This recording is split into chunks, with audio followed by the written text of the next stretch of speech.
damage to the front end, damage to the differential, damage to the transmission, and at some stage that car is going to fall apart. You know that. You just don't know exactly when, but as it's shaking itself to pieces, at a certain stage you say, well, it's not going to be very much longer, and I think that's what they're looking at. They recognize they can't really be sure they can keep this system under control, so they have to get as much control of us into place as possible in the shortest length of time, because they don't know exactly when the crisis is going to hit. Now, the difficulty for them, however, is that their technique has always been the boiling of the frog story, right? If you drop the frog into the hot pan of boiling water, the frog leaps out literally before it even gets into the water, whereas if you put the frog into cool water and then the frog will not notice what's happening and eventually be boiled.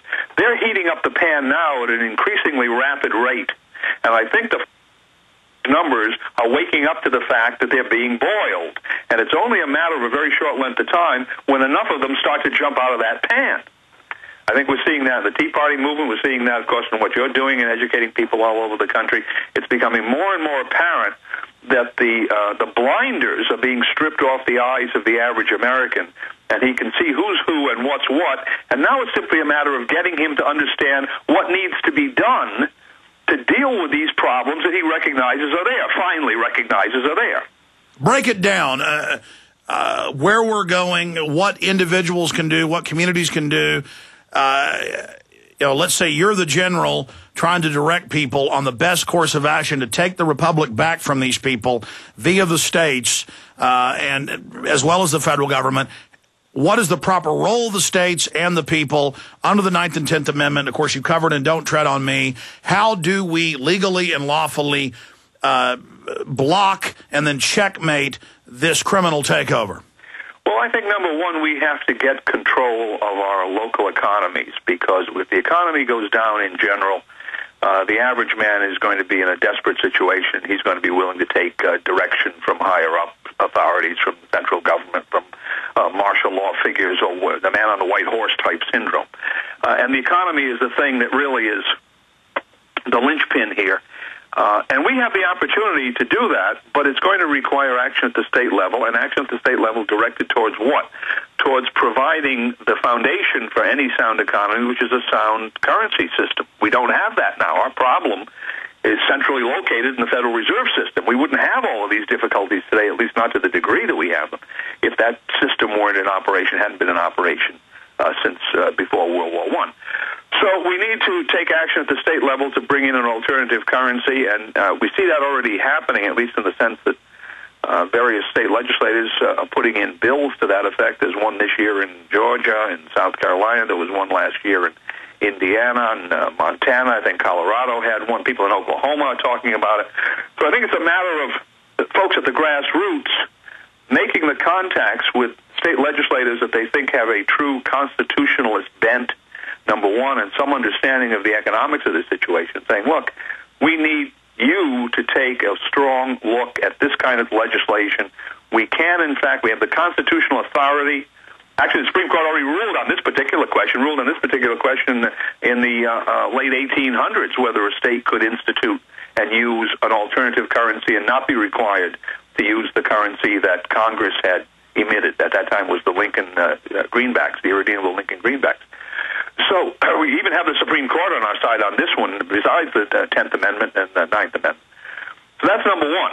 Because if you have the alternative currency in place, then that state is not going to suffer the full ravages of economic dislocations when this banking system comes down, as I am fairly confident it will. And I think the key here is you're saying we've got to start getting this in place now, and as Ron Paul and others have said, we have to identify the private central banks as the problem so they can't use the crisis they've created to slingshot them into an even greater position of power. Yeah, that's exactly right. We have to be in the position of saying in our states, we have an alternative currency system in place now. We don't need you or your solution to the problem that you caused. Right? You can take your paper money and you can eat it if you want. We no longer need that. We don't need something from the IMF. We don't need something from the Bank of International Settlements, however they intend to set this up on a global scale, because we have adopted an economically sound and constitutional currency. That's step number one. But step number two then has to be the organization within each state of the total community in the way the Constitution tells us is necessary to the security of a free state, that is the well-regulated militia, so that we can control our homeland security problems at the local and state level and not be dependent upon FEMA or the Army, or for that matter, even the National Guard. And that's why they've raced to make us so domesticated, where people see someone knifed and stabbed to death, they're so lazy, they don't even call the police, much less help the person themselves. That's right, the Kitty Genovese syndrome. Right? Remember that story? Yes. The poor woman that was screaming in New York City, and people were looking out their windows, but nobody did anything, and she was, I think she was knifed to death. All right, exactly that attitude. So we have to turn that around completely and bring people back into what the Constitution tells us is the necessary mode of total community organization. Now, once you put those two things together, the alternative currency and the revitalized constitutional militia structure, and again, I'm talking about the militia under the U.S. Constitution, not some kind of private organizations being set up. Once you have those two, that state will be exercising the two key powers of government, as all political philosophy tells us: the power of the purse, right, power over money, and the power of the sword, Homeland Security, the militia, whatever term you want to use. Those are the keys, because you will not have state sovereignty, and you certainly will not have popular sovereignty until those two powers have been returned to the states and directly to the people. If you have a proper alternative currency, which is based upon gold and silver, so it's tied directly into the marketplace, then the people will have direct control over that. And if you have the militia, which is composed of the people as a whole, all of them armed and organized and disciplined and trained in some way, then you will have that level of state sovereignty directly controlled by the people. And when the people control those two levels of state sovereignty, you have true self-government. And where the Founding Fathers expected us to be, hoped that we would be, and gave us the tools to get there. All right, let me ask you then a constitutional law question, and I want to be specific. Mm-hmm. When I criticize ragtag militias, I'm not criticizing the men, the women, the people that see the threat, the people that are forming their own local communities, unorganized. I think that's good. The problem is the feds have been caught going in, trying to radicalize, making them act like clowns, provocateuring them to then demonize the overall idea of a militia. The real militia, and explain it in actual constitutional terms, would be if we took over our counties and cities, and then we're the people, and then we, the voters, decide how it's set up, and we're not paying all these federal taxes. We're levying the taxes locally. We're making the decisions. We actually are in control of the police. We're in control of the juries, the grand juries. We run things. But to do that, we've got to be involved. But going out behind the cabin with your neighbor and saying we're preparing to take on the New World Order, that's fine to defend yourself from criminals or whatever, or even if you had to a tyrannical government. But to offensively take the nation back, it needs to be the county sheriffs, the county commissioners, the city council. We need to have this message and take over the government and run our flag up. That's the official way to do it. That's what the founders did, the 13 colonies, the government representatives. They went together, they got together, and it was legitimate, it was real. Instead, you have the Republic of Texas, not all the groups, but saying, I'm the president. You had 8 different groups saying they were all the president. Right. It was clownish. That's exactly right.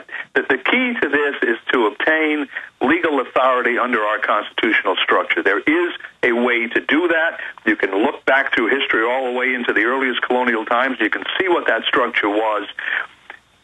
We can do it now.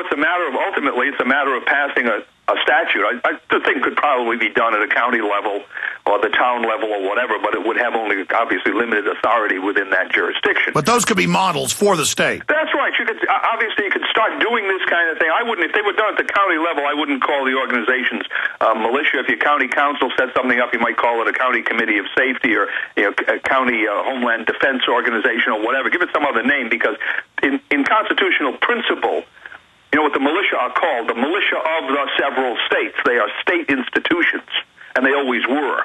They were broken down internally by towns or counties. But what matters is they're accountable to the people instead of the feds coming in and controlling the local system. That's right, because they are the people.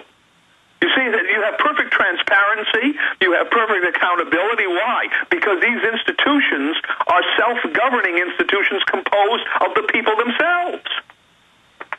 That's what it always amazes me how difficult it seems to be to get this idea across to the average American. If you want self-government, then you have to start exercising or participating yourself in self-government. Self-government is not a spectator sport. Yeah, you can't abdicate and, quote, hire professionals, because in every case in history, the professionals are going to come in and rob you.